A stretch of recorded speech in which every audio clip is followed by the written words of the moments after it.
details tonight on a twist in the search for a couple missing in the outback. Jennie Kehlet went missing in the Goldfields near Sandstone. Her husband Raymond was found at the bottom of a 12-metre abandoned mine shaft, but Jennie had disappeared. Any progress is good progress, and obviously the police have been busy with this in the background. Hopefully something comes of it. At this point in time, we're not seeing anything that suggests criminality. Are you serious? Yes.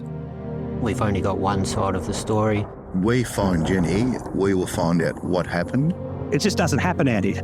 It's not normal behaviour. Did you deliberately mislead the police about where you went with Ray and Jennie in Sandstone in March 2015? No. It's not like them. They're experienced. They are not lost. Something terrible has happened. I can hear it like it was yesterday. He actually said that's how you make a lie believable, is it's got a grain of truth.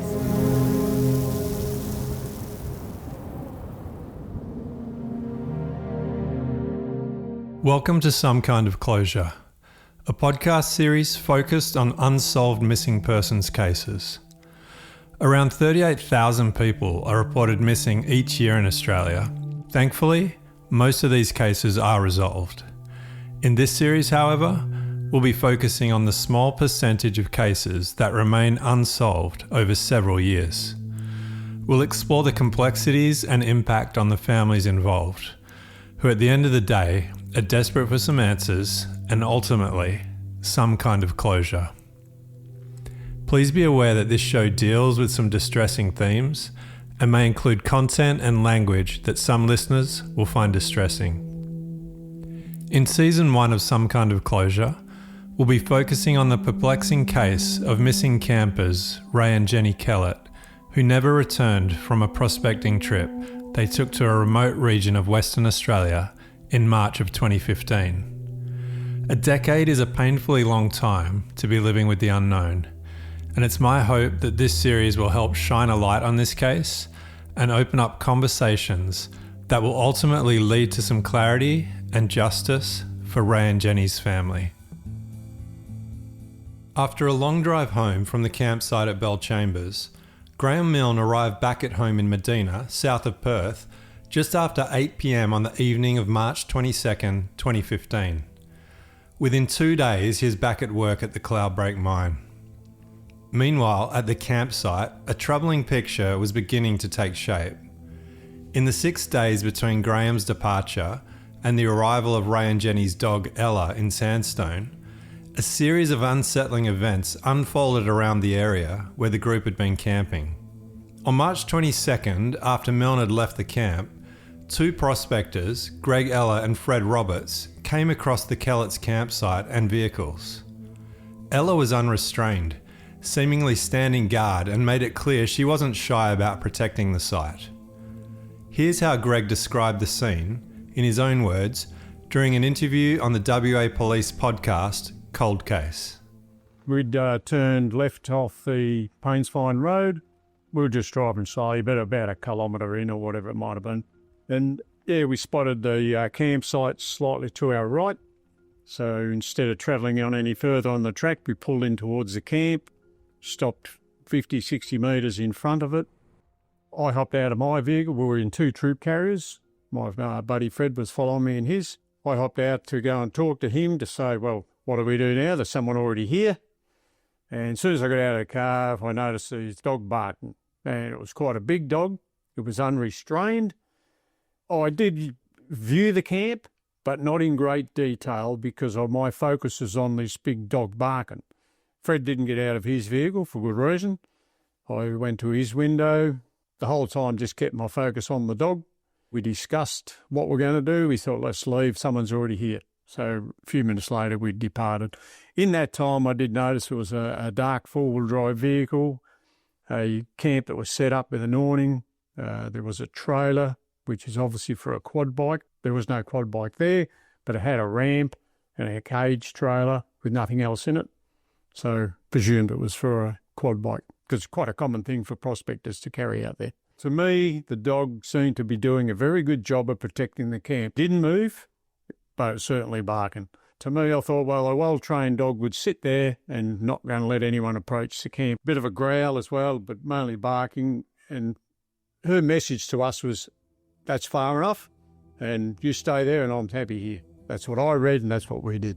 5 days later, on March 27th, another group came across the Kehlet's campsite while searching for a place to set up camp.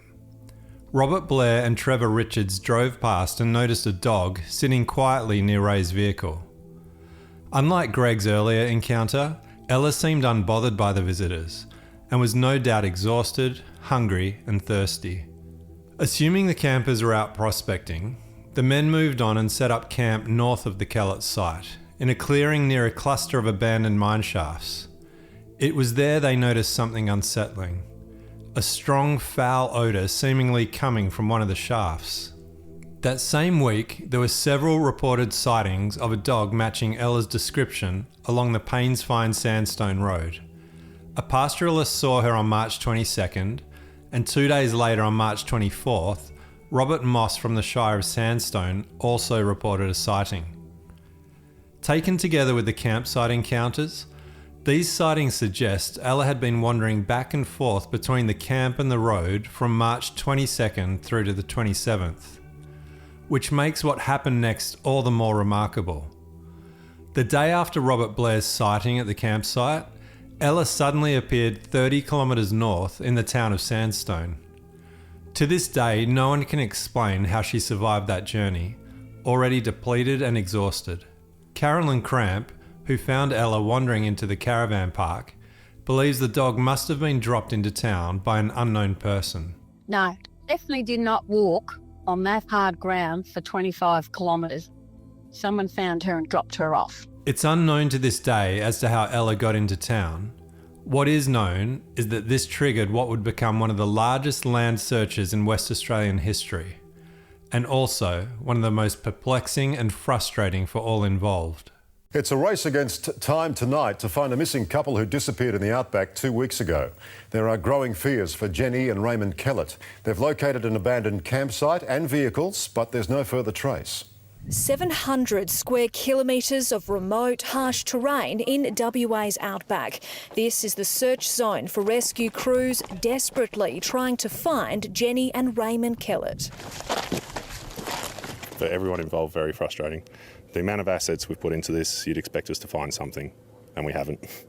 The couple, aged in their late 40s, are from Beverley. They were last seen 2 weeks ago by a friend at their campsite in Tabletop, just south of Sandstone, about 730 kilometres northeast of Perth.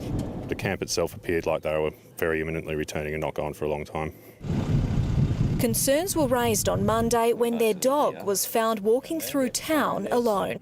After family were notified that Ella had been found alone, they immediately tried to contact Ray and Jennie via the satellite phone number they'd been given. It was Graham Milne who answered the phone. Ray's daughter's partner, Elizabeth, made that call, and as we heard in episode 1 of the podcast, it was a strange and unsettling discussion. First of all, there was no answer. And then he did answer, and he was really weird. I mean, obviously I've never spoken to the man before, but he was very abrupt, very brash, very non-committal.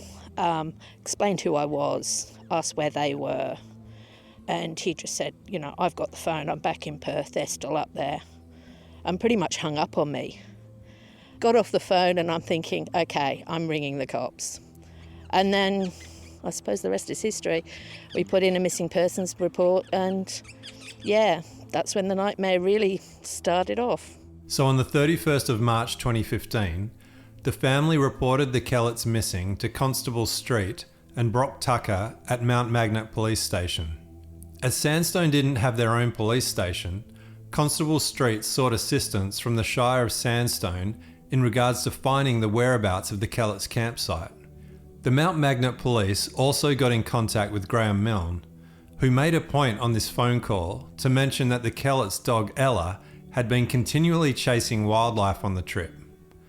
Graham finally speculated with the police that perhaps the Kehlets had gotten their vehicles stuck in mud somewhere. On that same day, Robert Moss, who worked at the Shire, headed out to the location he believed the group were potentially camping in. During the 2020 inquest, it was found that the road from Sandstone to the campsite had been closed from March 2nd to the 13th due to rain. Ray Kehlet had been calling Robert almost every day in the lead up to their trip to check when the road would be reopened. As such, Robert knew the area Ray was heading to and quickly found the campsite.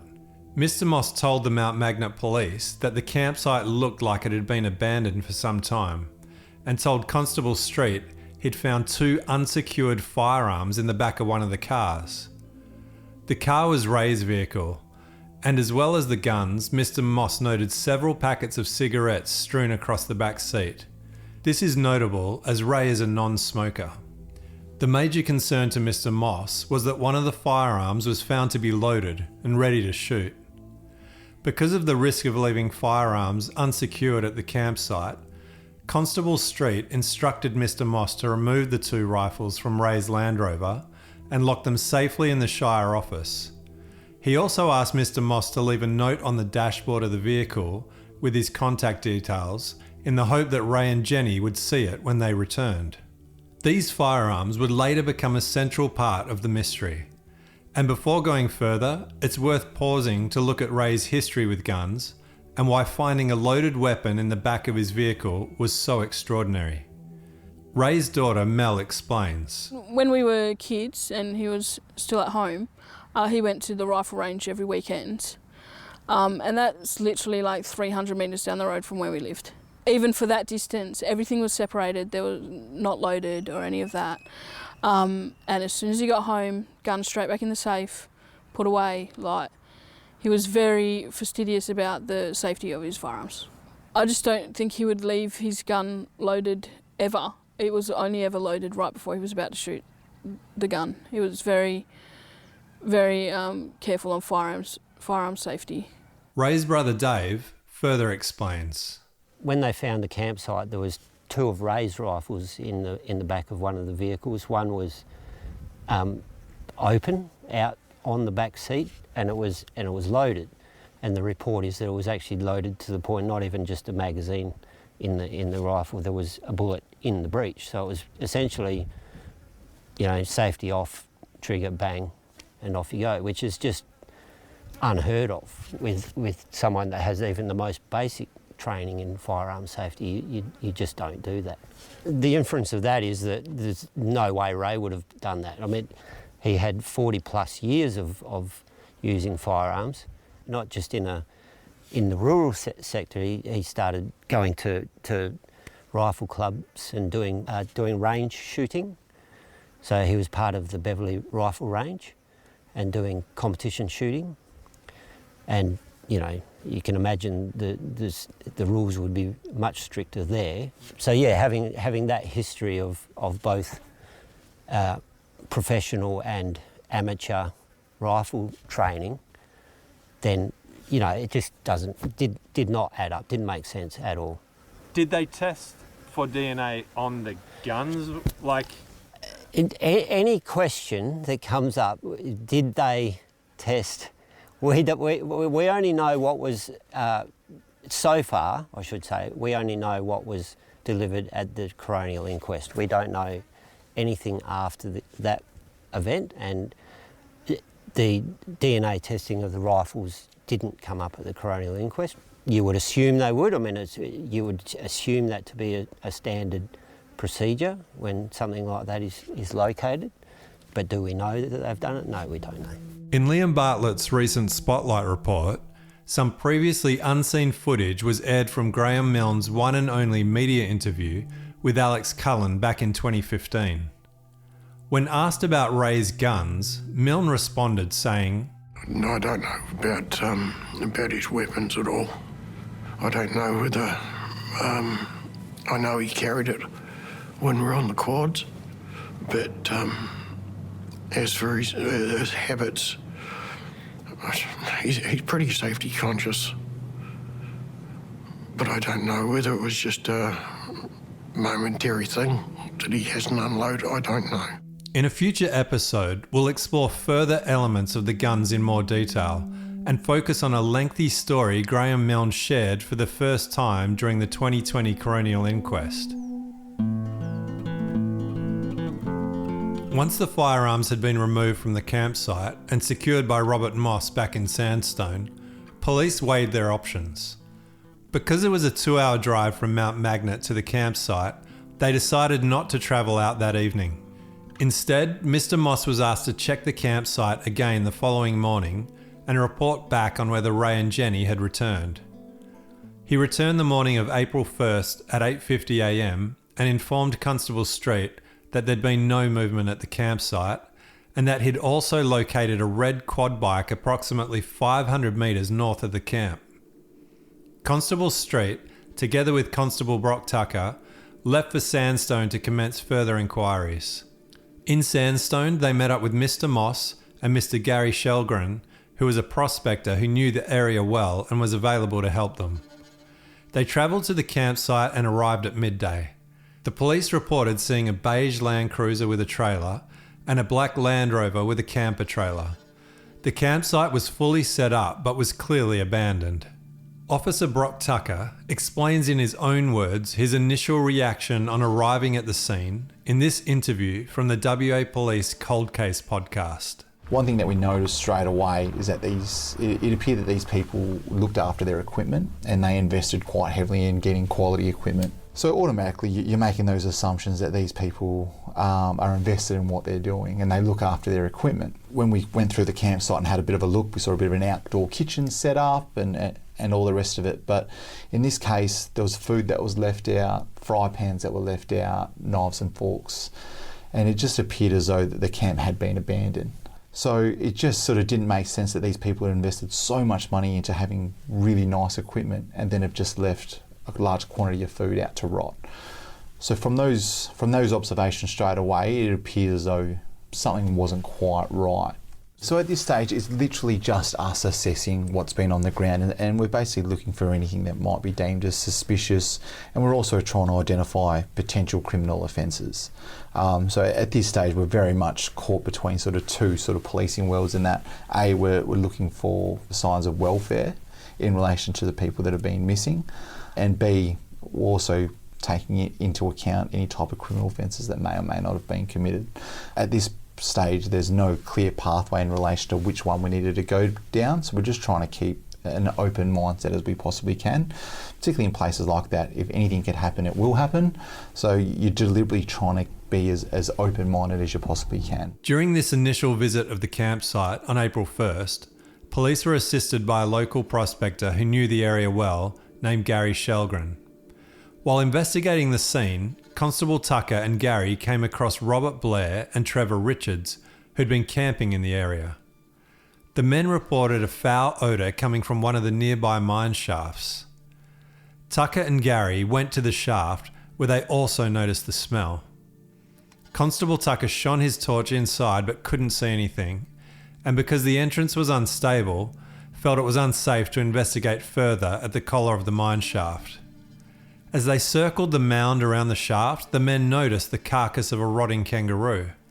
Sergeant Tucker ultimately attributed the odour to this and passed the information onto the supervising officer, Sergeant Michael Hall. That particular day, I think we probably would have gone to at least 20 abandoned mine shafts and walked around each mining shaft to see if we could sort of locate anything of a suspicious nature. Out of those 20 or so mining shafts that we inspected on that day, I specifically remember one mining shaft that had a bad odour coming from it. It's an odour that most police officers know as the death smell. So when something is died, it gives off a really specific odour, and once you've smelled it once, you'll remember it for the rest of your life. So knowing that, I definitely associated that smell with a death type smell. But walking around the mining shaft, just outside of that sort of mining shaft was a dead rotting kangaroo. So I thought it was a pretty safe assumption with what I was smelling was a rotting carcass of a kangaroo. It's important to note that the coroner identified several key discrepancies between Gary Shelgren's and Sergeant Tucker's recollections of events. Gary recalled Constable Tucker describing the odour as that of a cadaver. Constable Tucker, however, rejected that account, stating it was a word that he'd never use. Gary also remembered being at the mine shaft for only a brief period of around 10 to 15 seconds. whereas Constable Tucker told the court they spent closer to 15 minutes investigating. Lastly, Gary disagreed that the kangaroo was the source of the smell, arguing that, given its advanced stage of decomposition, the odour must have been coming from somewhere else. At the inquest, Sergeant Hall confirmed that he was informed by Sergeant Tucker of a smell near one of the mine shafts and also visited the shaft himself. Looking at the entry to the mine shaft, he was very concerned about safety given the recent rains. He noticed the smell too, but like Constable Tucker, assumed it was just a dead animal. These are his words and his voice. There was a smell emanating from it, consistent with a dead animal, but the rain at the time made all the area very wet, sodden. So around mine shafts, being 100 years old or more, they weren't stable as it was, but with the soil very wet, it was very unstable around the top of those shafts. It was difficult for us to get in. There's no way we could look down that hole. And I made the decision then for safety of the search crews that no one was to go within 5 metres of any mine shaft. We hadn't encountered this before. There's mines rescues for current mines. There wasn't anything around a 100-year-old mine that were in all different stages of repair, and how you go down and search those sorts of things. Having seen these mine shafts firsthand, I can attest to the fact that they are extremely dangerous. However, given the strange state of the abandoned campground and the fact that 2 people were missing, it's hard to fathom why police didn't take active steps at this early stage to have the shaft searched more thoroughly, especially in the light of the strong odour. Had the shaft been searched in the following days by capable experts, Ray's body would have been discovered a full week earlier. This delay had a monumental impact on the case, not only regarding the condition of Ray's body, but also on the chances of recovering pivotal DNA evidence. It may even have affected the likelihood of finding other physical materials, which, as we'll explore later in the series, may not yet have been buried in the mine shaft at that stage. The coroner had some strong words to say regarding the failed initial search of this mine shaft. In terms of lessons learned, in hindsight, the consistent information about an unpleasant odour should have been comprehensively followed up with a prompt and fulsome inspection of the base of that mine shaft by descent into it. And further in her report, she continued, Self-evidently, had the initial inspection of the mine shaft on 1st of April 2015, where Senior Constable Tucker reported smelling a dead kangaroo, been followed up by a descent into that mine shaft, Ray's body would have been found earlier, and it would have placed a different complexion on the search efforts for Jennie. Concerns for Jennie's safety would have been greatly escalated on or about the 1st of April 2015. It would have likely have immediately garnered an emergency response, though it cannot now be known what the outcome would have been. In recent years, police have acknowledged that lessons were learned and now say they would and could treat this situation very differently. Daryl Cox from the Special Crimes Squad explains. So there was a lot of learnings that came out of that, and if this was to happen today, the Technical Response Group and other areas within WA Police have the equipment and the expertise to get down the mine shaft. In the years that followed, some speculated that the kangaroo may have been deliberately placed near the mine shaft as a decoy for investigators. With that theory in mind, I was struck by a comment made during a conversation with Milne's partner's son about forensic testing that was carried out on Milne's vehicle after the camping trip. According to Rob Jabau, forensics teams had found traces of blood when Milne's vehicle was tested. However, it wasn't from a human. This is a weird one. He actually helped me move house from Lockridge to Kwinana to move in with them. And he'd just gotten his car back from forensics, I believe, and wearing all the tapes on his car, like a pride sticker. Like, he left it on. There's circles where they found blood. It was, I believe, to be kangaroo blood or something. It just felt weird that he was sort of wearing that with pride. Rob then went on to mention another strange occurrence regarding some potential evidence that happened in 2017 relating to an earlier police search of Milne's property. It was that time he came out with a big canvas tarp saying the police hadn't found this and sort of joked about it and put it away. So I'm out the back of Mum and Graham's. So at the time, Mum was moving all her ceramics, like moulds, because she had a kiln and stuff like that. She was basically kicking Graham out of his shed. And so yeah, Graham, in the process of moving stuff under the house, I was sitting out the back just talking to Mum, come out and made this joke, and we'd made eye contact, and it just didn't feel right. The wording is sort of used, it's like, haha, they didn't find this, and they've had a few searches now. And then away it went. And it was like a dusty canvas. And that just has never sat right, and the eye contact we made. I rarely made eye contact when I spoke with him, but I did then. And yeah, just sent a bit of a chill, and I was like, that's not right. And I think about a week later, I was back in my own home and haven't spoken to him since. Sergeant Hall was appointed Police Forward Commander on April 1st, 2015, to initiate the Landsar search operation. In its first phase, the search was treated as a rescue mission. Conditions were considered reasonably favourable for survival, with cooler weather and recent rainfall giving some hope. The operation began in earnest with significant resources committed. A large-scale ground search was launched, supported that same afternoon by aircraft, equipped with infrared sensors to detect heat sources across the search area. In the days that followed, helicopters and aircraft were sent to scour the region from above, but none returned with any trace of Ray or Jennie. Searchers have been scouring the area on the ground and from the air using infrared cameras. The only thing spotted in 5 days, this footprint, but it's uncertain who it belongs to. It's nice when you actually go out and do a search and find something or find the person, but when you don't get anything at all, it's just like really disheartening. Yeah, we put our all into it to try and find them or any indication of where they've been.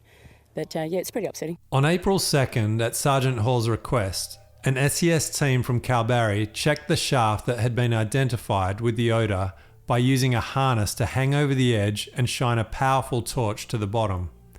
The assumption was made that if someone had accidentally fallen down the shaft, their remains would be visible from above, and as such, the SES team gave the mine the all clear. On the 2nd of April, Tactical Response Group trackers checked the same shaft by dropping in a luminescent stick. From above, nothing of interest was revealed, and the mine shaft was marked as clear. Several days into the search, with still no trace of the Kehlets, police turned their attention to the 2 surviving campers. Ella was returned to the site in the hope she might lead investigators to Ray and Jennie. Unfortunately, this plan proved unsuccessful. On the 3rd of April, at the request of Sergeant Nicholson, Graham Milne was also brought back to the campsite, with the understanding that he would guide police to the areas he had been with the Kehlets. At the inquest, Sergeant Hall explained that the intention was simply to establish where the group had gone prospecting. Between 1:30 and 3:30 on April 3rd, Graham Milne led police on his quad bike in a southeasterly direction away from the campsite. He claimed he was taking them to an area known as the $3 million patch, a spot he said Ray had named in the lead up to the trip. This would later prove to be in the exact opposite direction of a key location that Graham had written on a hand-drawn mud map for Ray and Jennie. It was the following day, after Milne had headed back to Perth, that police found this map in Jennie's diary. It featured a central location written in Milne's own handwriting, marking an area of interest to the north of the camp. It was labelled simply the first hole. Why Milne had not mentioned this map or taken police in the direction clearly labelled on the map was a line of questioning that was explored in great detail 5 years later at the coronial inquest. Mr. Milne, you willingly assisted in the search for Ray and Jennie in April 2015, is that correct? Yeah, at the request of Sergeant Nicholson, I think yes. But you willingly assisted? I couldn't do anything else. You drove from Perth to Sandstone to assist? Yes. Did you use your best endeavours to assist police in the search for Ray and Jennie? I'm sorry, I missed the... Did you use your best endeavours to assist police in the search for Ray and Jennie? I had done what I was requested to do. Did you provide all relevant information to police when they were looking for Ray and Jennie? As far as I'm aware, yes. Mr. Milne, when the police were searching for Ray and Jennie, did you tell them about the mud map? I'm not sure when I told them about the mud map. Mr. Milne, do you have the map in front of you? I do. Did you mark the location first hole? Yes. Why did you not tell police when they were searching for Ray and Jennie about that location? Well, it's obvious I forgot about it or bypassed. I don't know. I don't know. Why did you not mark it on the map that's attached to your statement that I just referred to, your statement of April 1st, 2015? Okay, because it wasn't the area that I was asked to take them to. Mr. Milne, can you read, there's a numerical table below the first page of the first map. It says, camp tabletop area we were looking for, area graded, area over hill looking for flat area, area I was walking prospecting, Ray large/target shot. My apologies. Yes. Is your evidence you only told the police about one area? The main area they wanted to know about was the $3 million patch. Mr. Milne, your evidence was that you willingly assisted police in the search for Ray and Jennie. Sorry? You just answered my question that you used your best endeavours to assist in the search for Ray and Jennie. I done my best endeavour as per what I was asked to do, correct. But you didn't think it was a good idea to tell them about a map you'd drawn? Well, I had. I forgot about this. It's simple as that, because I don't even remember when that map was drawn. But you recall the locations on the map? Yes, because I've been in that area several times before. So why didn't you tell police about those locations? I don't know.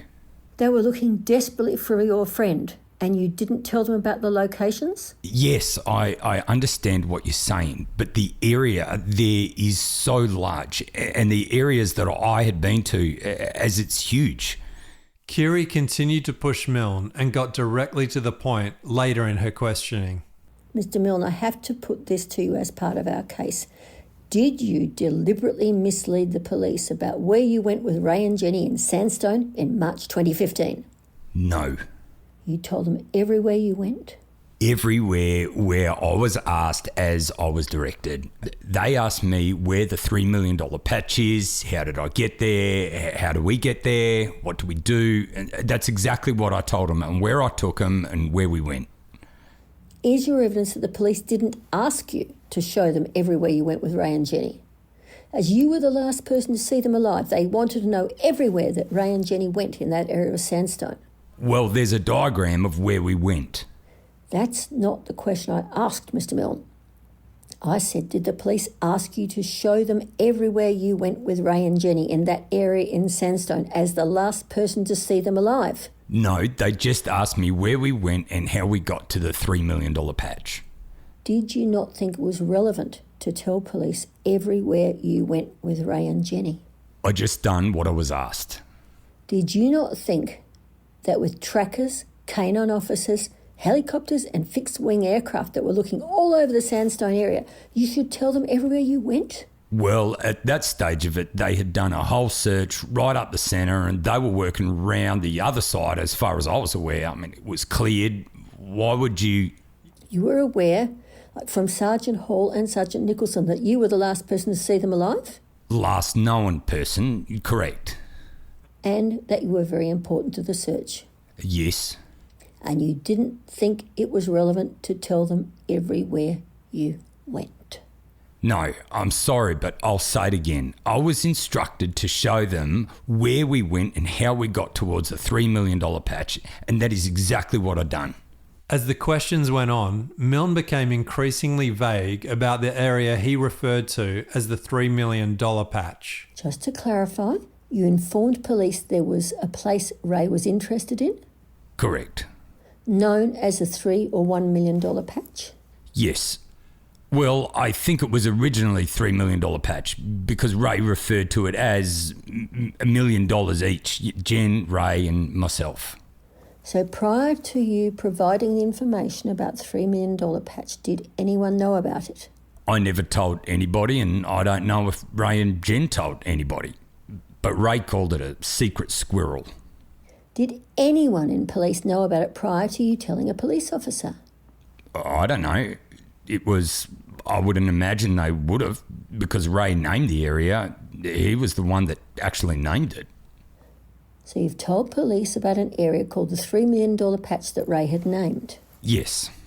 And then you only take them to areas around the $3 million patch? Well, we never got there. You never got to the $3 million patch? No.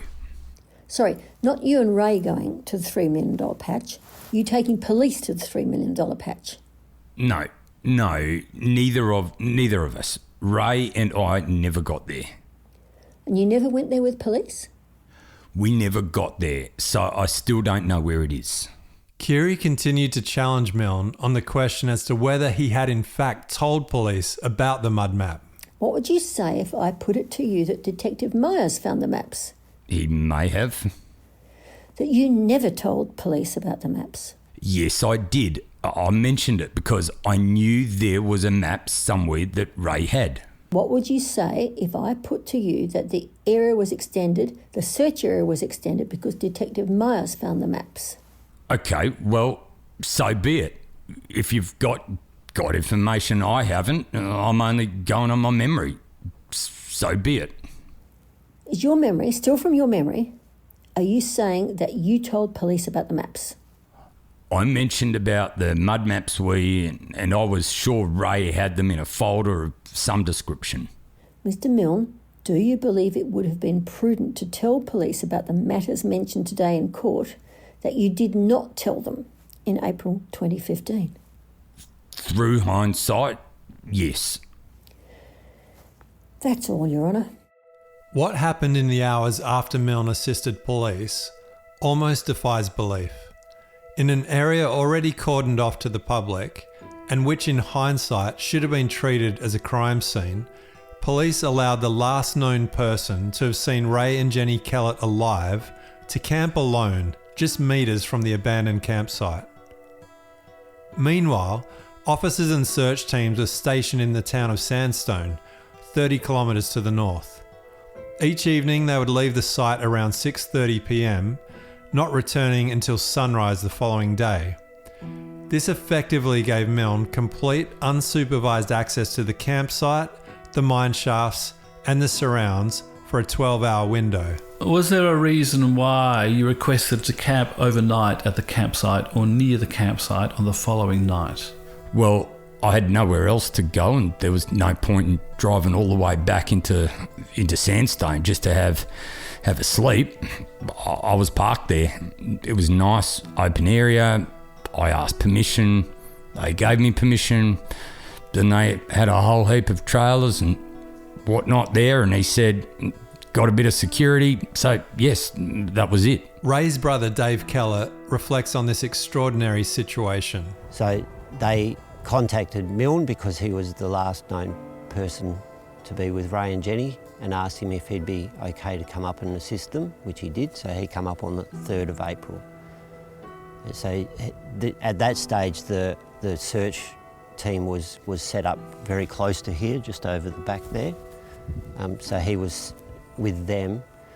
He directed them in a southeast direction. He said that's where they had been prospecting, or that's where they were intending to go prospecting. So he directed all the search to the southeast. The search crews were all based in town, so they would just come out here in the morning, work till whatever time in the afternoon, and then back to Sandstone before dark. So Milne was up here assisting them with that search, and at the end of the day he asked them if he had all his camp gear. So he said, I'm heading back to Perth in the morning, is it okay if I camp out here? And they said, yeah, no worries. So he literally, the whole region was shut off, no one out here at all. The closest people 30 kilometres in Sandstone, and he was allowed to camp out here overnight and alone. Yeah, the last person known to have seen them alive was the only person for tens of kilometres of this area. Yeah. The sun goes down about 6:30. I can't recall what time the police crews would come back into town, but it was well before that.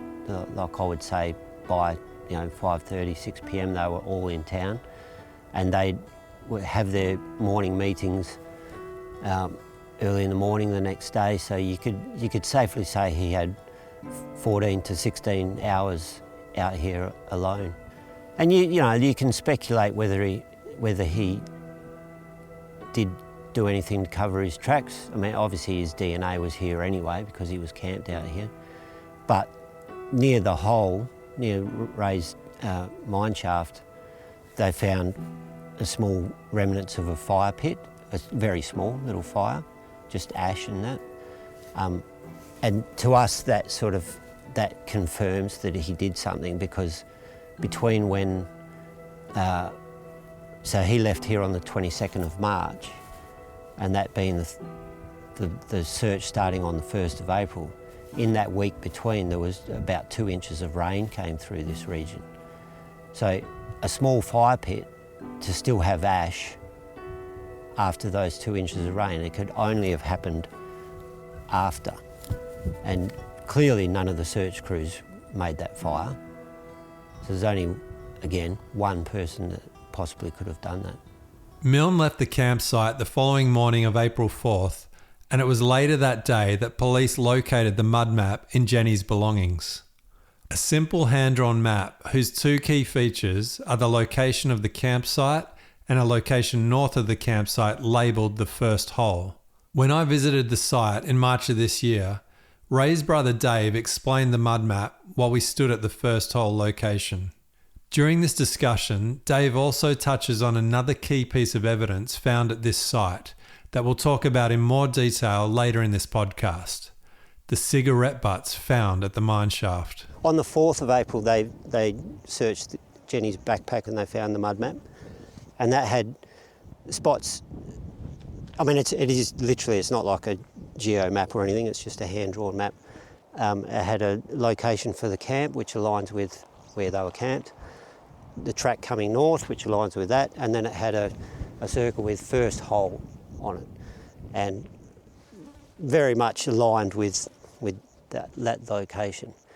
So when that come up in the inquest, because Milne is the one that actually wrote camp and first hole, so those markings on the mud map were his, proven to be his.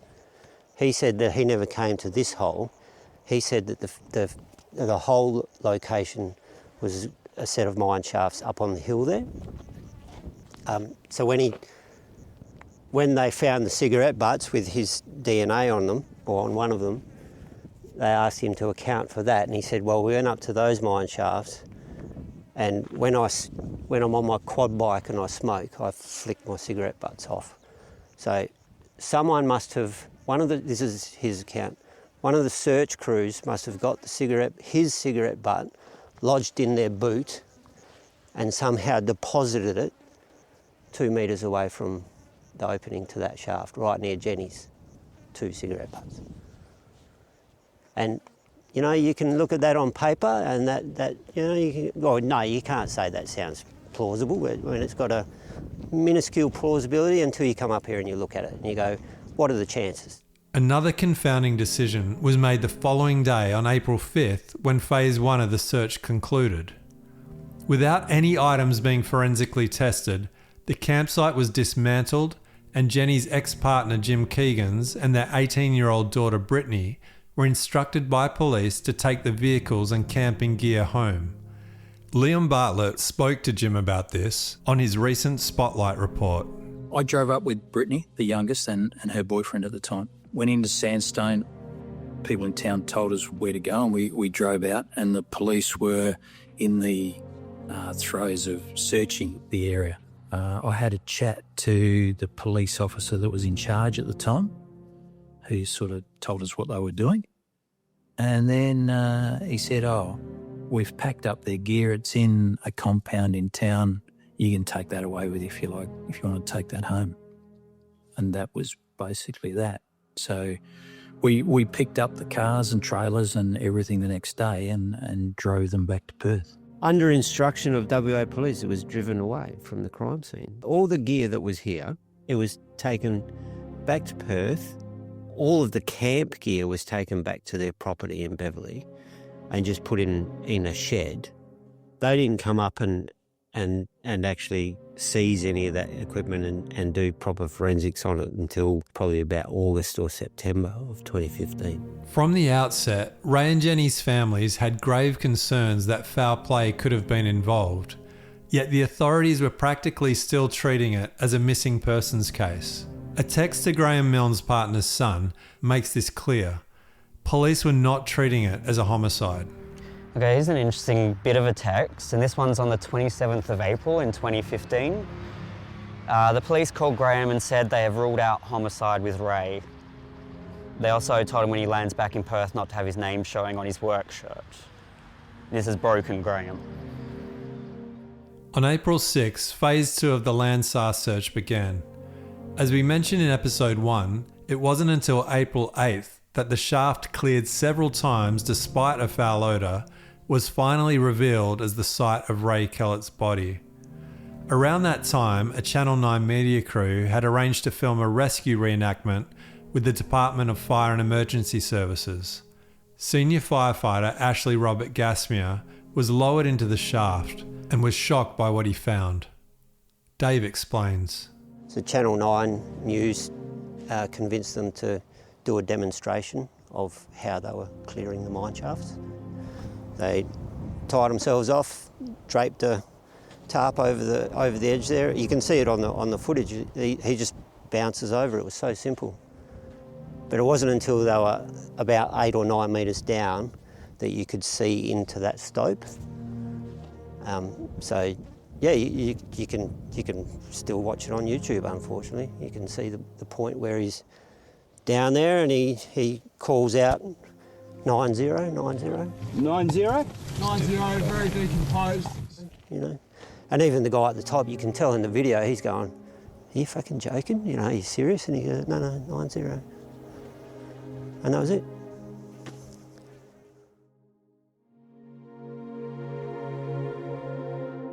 When Ray's body was found, both of his arms were positioned above his head, and it appeared as though he'd been dragged across the bottom of the mine shaft to a position where he couldn't be seen from above.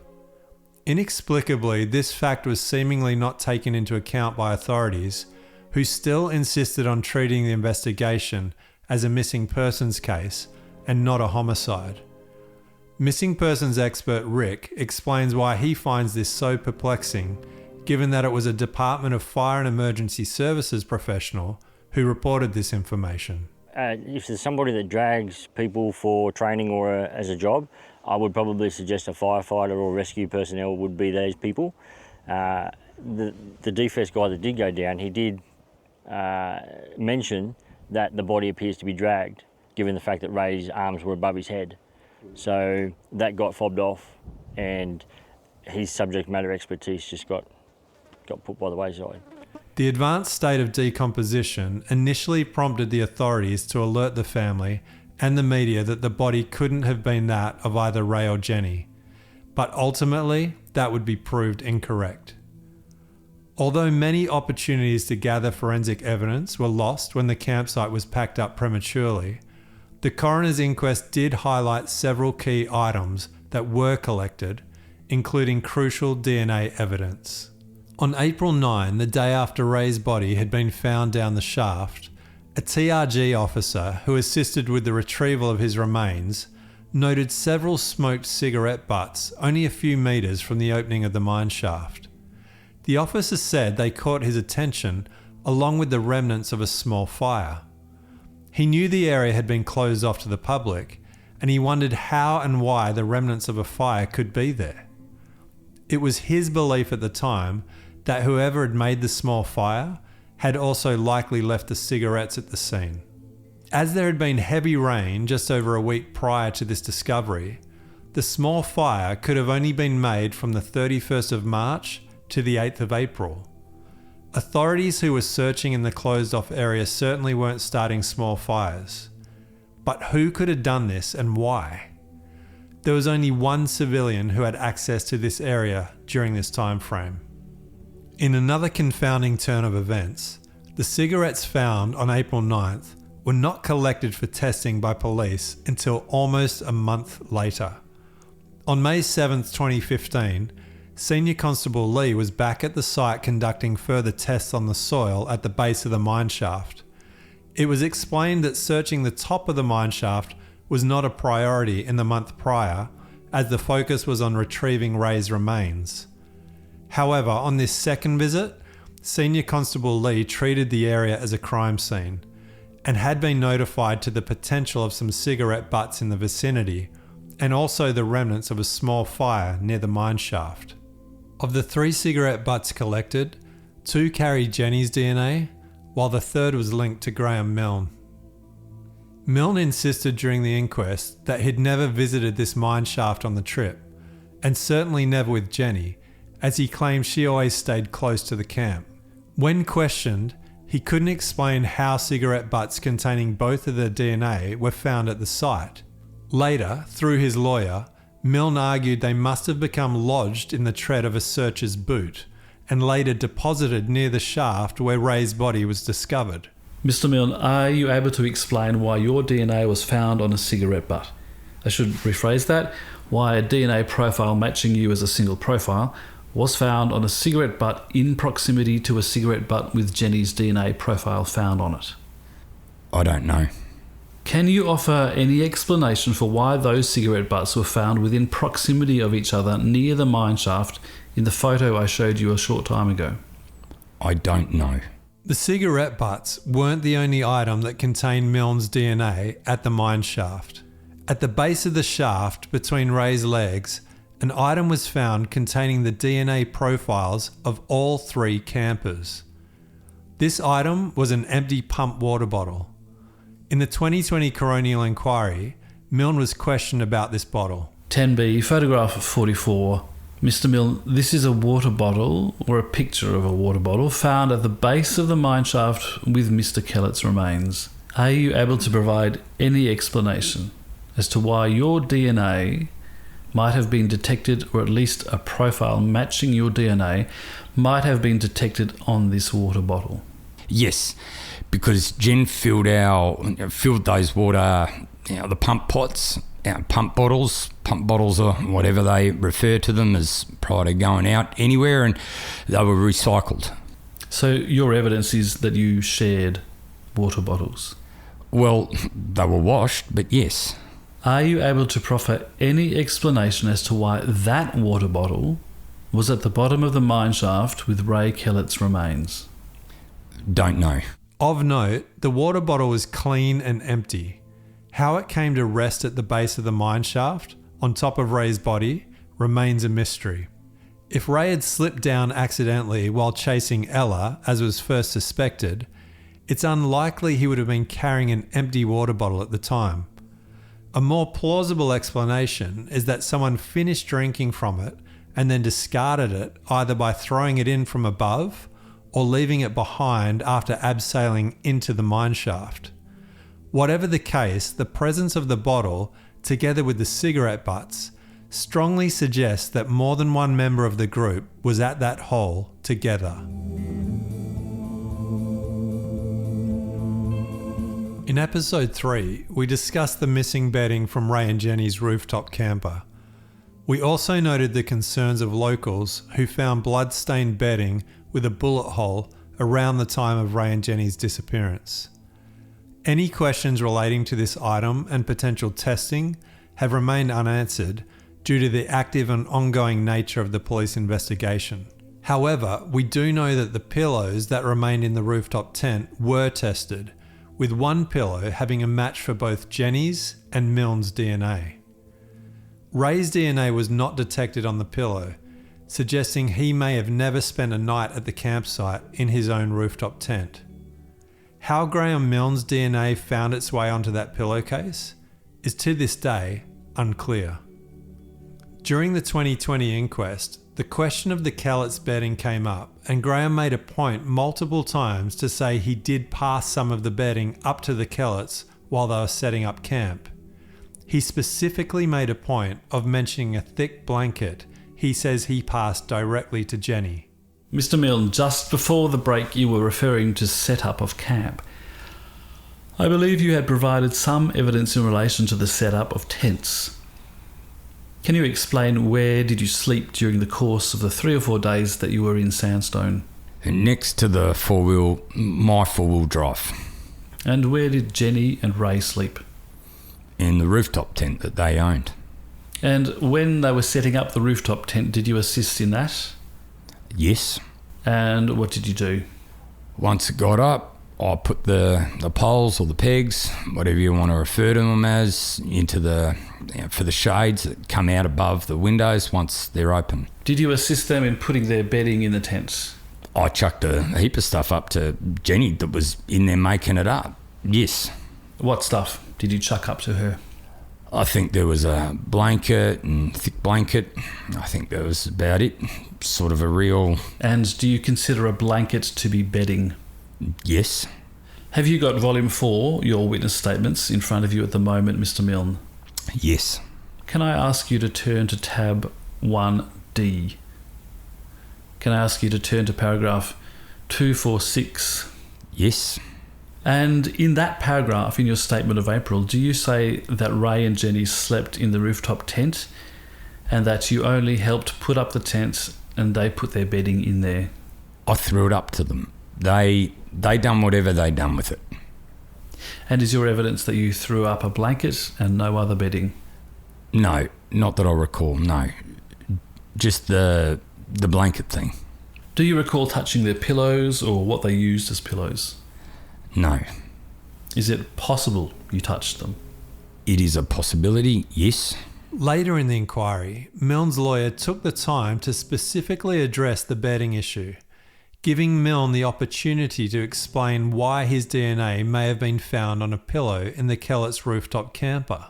Graham explained that on the trip up to the campsite from Perth, Jennie had a sore back, so he offered her one of his pillows. Dave explains further.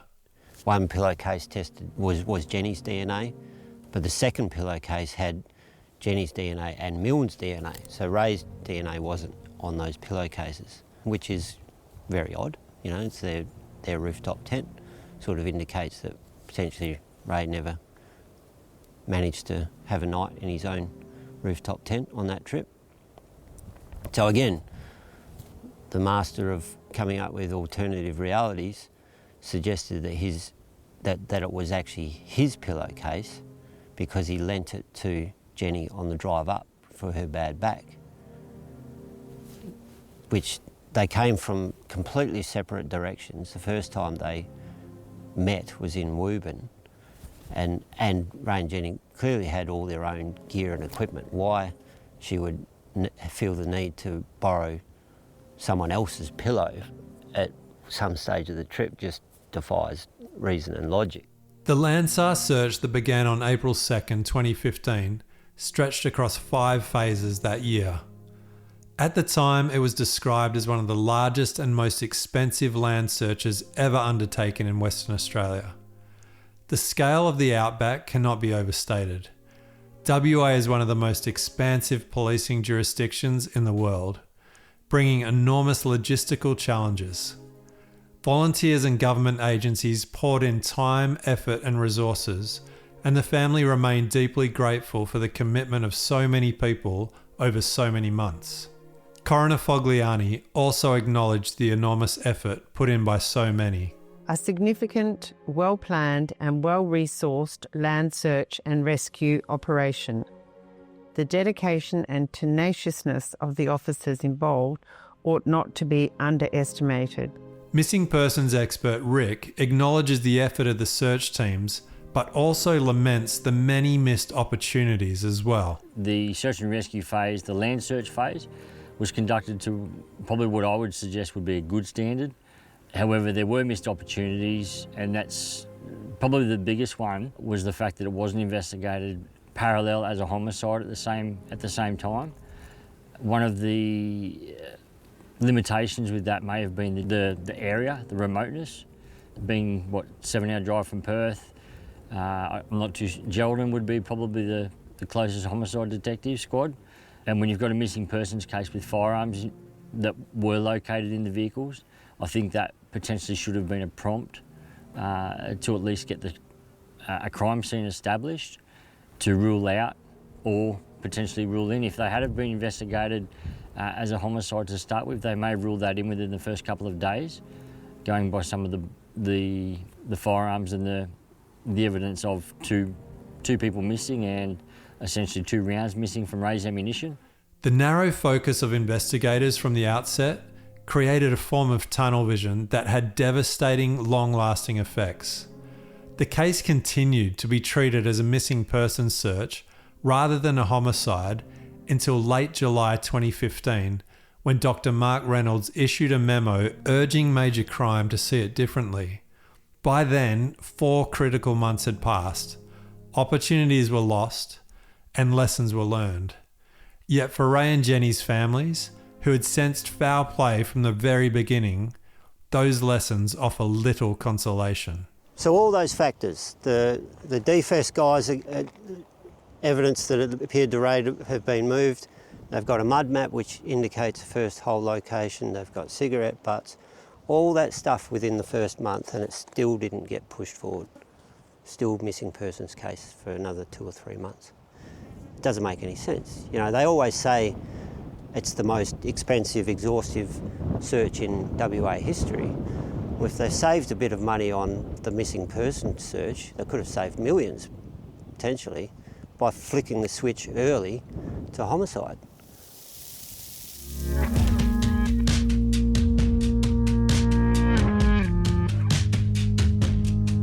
In future episodes of Some Kind of Closure, we'll continue to explore the key details of Ray and Jennie's final trip, speaking with family members, experts, and others closely connected to the case. If you or anyone you know has information about this case, you can contact us via our Facebook page, The Man in the Hole. As the series unfolds, we're hopeful that more people will come forward with insights that could help piece together a clearer picture and ultimately bring the families some kind of closure and hopefully justice. It's also important to note that a $2 million reward is currently being offered for information leading to a conviction in this case. This is one of the largest rewards in Australian history, offering a powerful incentive for anyone with knowledge to come forward. If you have any information related to this case, please contact Crime Stoppers on 1800 333 000. Even the smallest details could make a huge difference. That number again, 1800 333 000. We acknowledge the Badimaya people of the Yamaji Nation as the traditional custodians of the lands where this episode was recorded. We pay our respects to elders past, present and emerging, and recognise their enduring connection to this unique and beautiful place. Thank you for listening to Some Kind of Closure. If you found this episode valuable, please consider subscribing and leaving a review on Spotify or Apple Podcasts. It's a quick, free way to support the show, and it really helps us reach more people. This is a fully independent production. If you'd like to support the podcast, we'd love to hear from you. Just get in touch via our Facebook page. Lastly, we acknowledge the presumption of innocence for all individuals discussed in this series. Any opinions expressed by guests are their own and do not necessarily reflect those of the producers. Thanks again for listening. We've only got one side of the story. They were just everyday people. We find Jennie, we will find out what happened. And the truth will prevail.